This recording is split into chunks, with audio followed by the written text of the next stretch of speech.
and offerings. It begins with Moses and Aaron carrying out specific instructions from God on how to consecrate the tabernacle. When it all goes well, they conduct the service, say the correct prayers, prepare the right offerings, and bless the people. Aaron's 4 sons helped him by giving him the offerings he would use. From here, the text abruptly shifts to describing how 2 of Aaron's sons, Nadab and Abihu, each took a fire pan, put zara, or alien fire, on it, and offered it to the Eternal. This causes a fire to come forth from the Eternal. It consumes them, and they both die on the spot. The Torah says they offered alien fire, which they had not been instructed to do, and so they were killed. Moses tells Aaron not to weep or mourn their deaths, and to go on as if nothing had happened. The 5th aliyah, which I read today, ends with the words, Vayidom Aharon. Aaron was silent. The next day, Moses finds out that another sacrifice wasn't offered properly, and he grows furious with Aaron. Aaron, however, asks, would God approve if I went on acting as if nothing was the matter? And the Torah simply says, Moses approved. The rest of Parshat Shemini describes in full the laws and dietary restrictions of kashrut, telling the Israelites what food they can and can't eat. This story is so dramatic and strange that it confuses even the most famous and most learned commentators. What exactly did Nadab and Abihu do wrong? Why did they offer an additional sacrifice, a sacrifice not commanded to them by God? Was there another factor? Was God too harsh? Why did Moses tell Aaron not to mourn the horrific deaths of his own sons? There are dozens of explanations offered up by famous rabbis. Rashi, the famous medieval commentator, said they were arrogant. Rabbi Morris Adler, a famous American rabbi from the 1960s, said they were ambitious, that they believed they were the rightful leaders of the Jews, and they were just waiting for Moses and Aaron to die. Rabbi Levi of Berdichev, a Hasidic teacher, believed Nadab and Abihu were cocky and thought they were better than everyone else. He even imagined a scene in which they publicly declared, "We are practically royalty. What woman is good enough for us?" There is, however, no written evidence of this in the actual text. Other commentators say they were drunk. After all, this episode is followed by the commandment not to serve in the Mishkan if one was drunk. Another explanation, given by Rashbam, Rashi's grandson, is that they simply offered the wrong kind of fire, and so they were burned.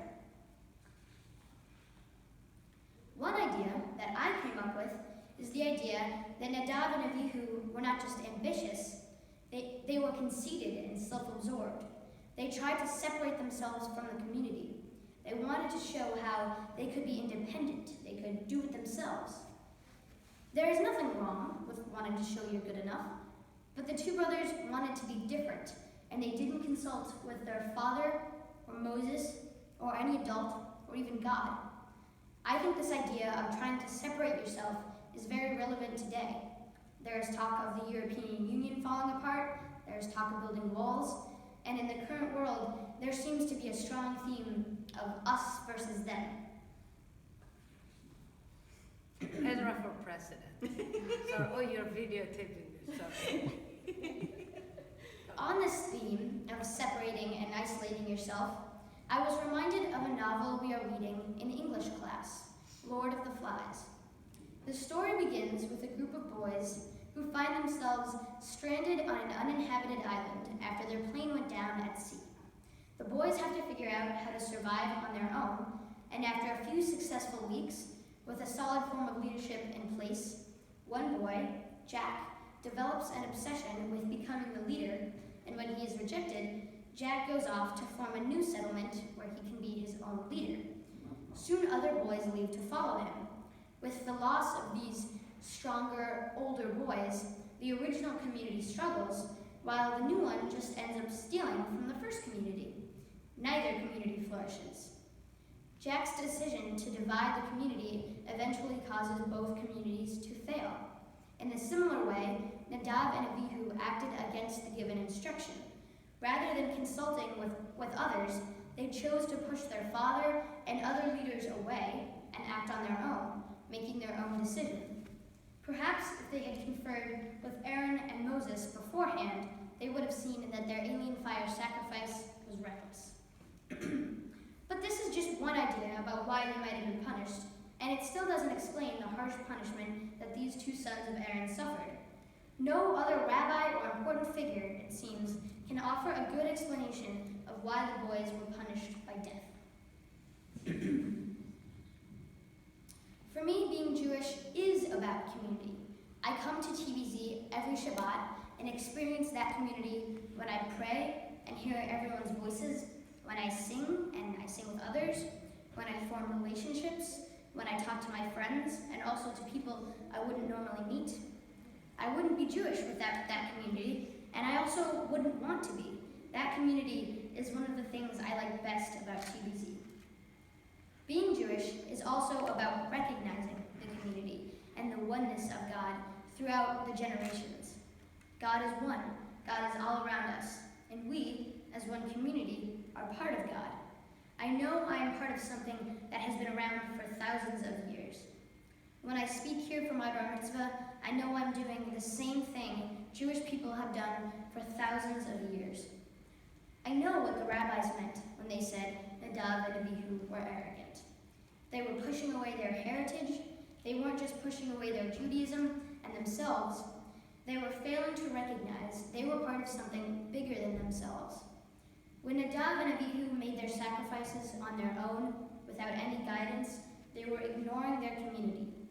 The whole parsha is confusing and complicated, but Nadav and Abihu went and did something on their own.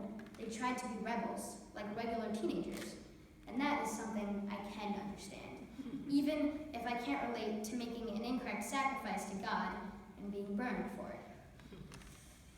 it. The topic of community is present in both my parsha and my bar mitzvah project, and I am lucky that in my life I get to be a part of several loving communities, such as TBZ, my own family, and another, Kids for Peace.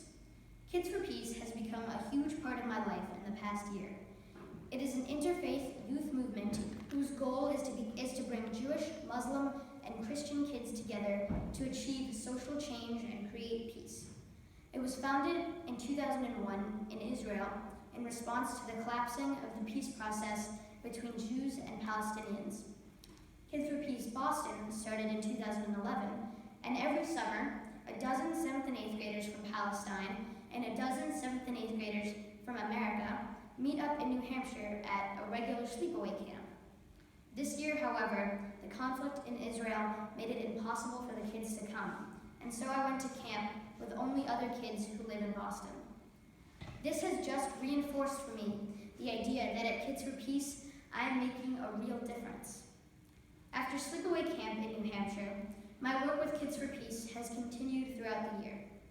For example, in the fall, at a homeless center in a church in Boston, my K4P friends and I cooked a meal to be delivered to the men and women who would sleep at the church that night. On Martin Luther King Jr. Day, we gathered at the International Institute of Lowell of New England in Lowell, where we welcomed refugees from the Congo and Syria to the U.S., all of whom had arrived here within the past 6 months. I stood in a room where the director of K4P Boston gave us directions on how to interact with the refugees. My Muslim friend Fauzi translated everything into Arabic for the Syrians, and a woman from the Congo translated everything into Swahili for her people. I remember thinking how amazing it is that a Jewish boy from Brookline, who's lived his whole life in America and speaks English and learns Hebrew and Mandarin Chinese and Spanish in school, stood in a room with people from all over the world speaking many different languages. I communicated with refugees who spoke Arabic and Swahili and Urdu and Bengali and French and 2 others I can't hope to pronounce. This is how much Kids for Peace has opened up, broadened, and enriched my life. A few weeks ago, I skipped a morning of school to be a guest speaker at Boston Trinity Academy, a private evangelical Christian school in Hyde Park. I spoke to middle school and high school students, some 6 years older than me, about the K4P mission and the movement to create peace for all. That was definitely one of the moments where what I was doing became real. I wasn't just learning about peace and how to create it. I was bringing the message of Kids for Peace to kids who hadn't volunteered or signed up to be involved with K4P, but maybe now they will. I am proud to call myself a member of Kids for Peace. Back to my parsha, another interesting aspect of the story is what happens after the boys die. Moses grows angry with Aaron because he thinks Aaron should go on as if nothing had happened, presumably to avoid a panic among the people, as the sons were carried away quickly and people did not know they were dead. Aaron says maybe he should recognize the horrifying event which just took place and not participate in the sacrifice. Then the Torah says, Vayishma Moshe vayitav be'einav, and when Moses heard this, he approved. Moses humbly relents, admitting that Aaron was right. This kind of recognizing when one is wrong and acting accordingly is something I feel is often missing in today's world. Too often, we simply refuse to admit when we are wrong about something, and there is no backing down. Supreme Court Justice Sandra Day O'Connor, a woman known for her steadfast confidence in her own decisions, famously had a cushion in her office embroidered with the words, "Maybe in error, but never in doubt." Of course, this is seen as a positive trait of hers, her unmoving faith in her own moral compass, and undoubtedly it is. But nonetheless, it is interesting to note that we hold this unrelenting mindset in the highest regard. I believe the work I do at Kids for Peace is in part hoping to change that belief. Certainly, in the Middle East, in Gaza, and in Israel, there are groups of people who refuse to change their opinion for anything, who refuse to admit when they are wrong. And I believe that holding that position will not get them to the change they want. I know that we are stronger together. Nadav and Abihu are another reminder of that. Whether that is what God meant for us to learn when he struck down the two brothers, it is what I have learned, and it is what is relevant in the current world. While I was originally struggling to relate myself to this story, after all, I can't really see myself being burned for doing something wrong. If Nadav and Abihu were arrogant, or blind, or foolish, those are certainly themes we struggle with today. I think this story is exactly what we need to see today, to convince us to unite and not be like those two. Together, we can do anything.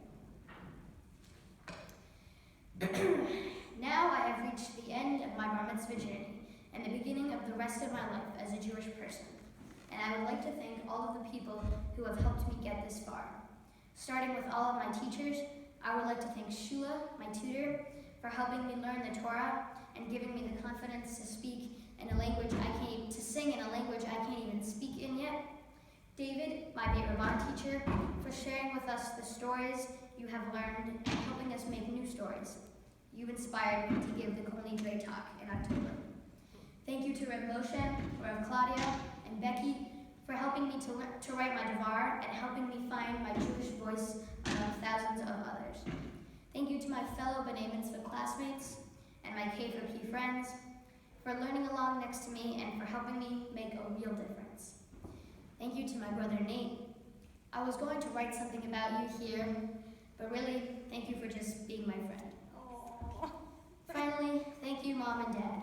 I really couldn't have done this without you in every way. Thank you all for being here, and I know I will remember this day for the rest of my life. Shabbat shalom. Shabbat shalom. Wow.